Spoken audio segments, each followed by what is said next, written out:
ओम शांति। आज 15/3/2026 महावाक्य अव्यक्त बापदादा पुनरावृत्ति 24/3/2009।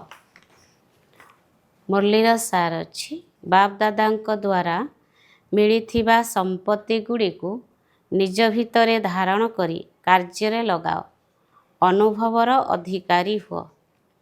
आज बापदादा चारिआडर सर्व संपत्ति को जमा करुथिबा संपन्न पिलामानकु देखुछंती।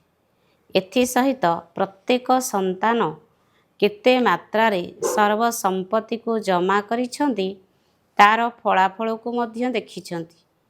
एमिति तो बापदादांक द्वारा बहुत अविनाशी संपत्ति प्राप्त होई सारिछि।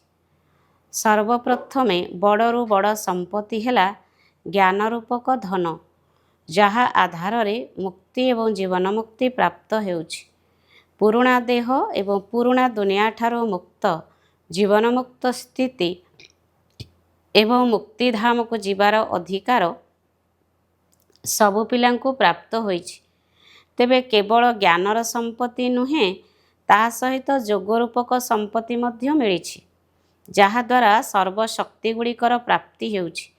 यह सहित धारणा करिवार मध्य संपत्ति मिलिछि, जेउथिरु सर्वगुणर प्राप्ति हेउछि।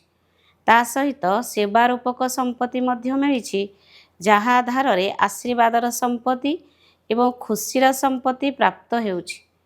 यह सहित सबुठारु बड़रू बड़ संपत्ति मिलिछि वर्तमान संगम जुगर समय रूपक संपत्ति।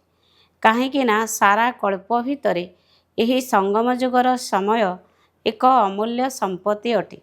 एही संगमयोगी समयर गोटिए गोटिए संकल्प बा गोटिए गोटिए मुहूर्त बहुत अमूल्य अटे। आजिर वरदान मास्टर त्रिकालदर्शी होई प्रत्येक कर्म युक्तियुक्त भाव में करुथिबा कर्म बंधन मुक्त भव। मास्टर त्रिकालदर्शी होई प्रत्येक कर्म युक्तियुक्त भाव में करुथिबा कर्म बंधन मुक्त भव। जहाँ भी संकल्प बाणी बा कर्म करुछ ताकू मास्टर त्रिकालदर्शी होई कर, जहाद्वारा कौनसी कर्म व्यर्थ बा अनर्थ होई परिव नाही।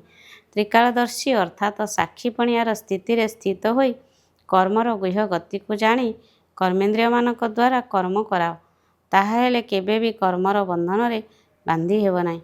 प्रत्येक कर्म करी मध्य बंधन मुक्त कर्मातीत स्थिति रे अनुभव करि चलिबो।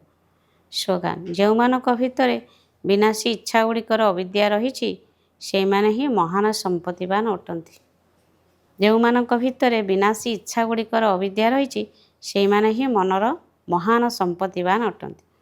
अव्यक्त इशारा निश्चयर मूलदुआ को मजबूत करी सर्वदा निर्भय एवं निश्चिंत रुह।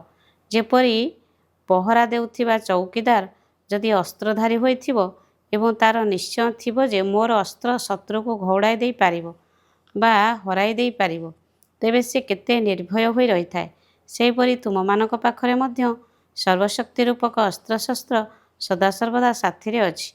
केवल आवाहन कर अर्थात मालिक होई आदेश दियो, तेबे देखिब सफलता होई करी रहिछि। अच्छा, ओम शांति।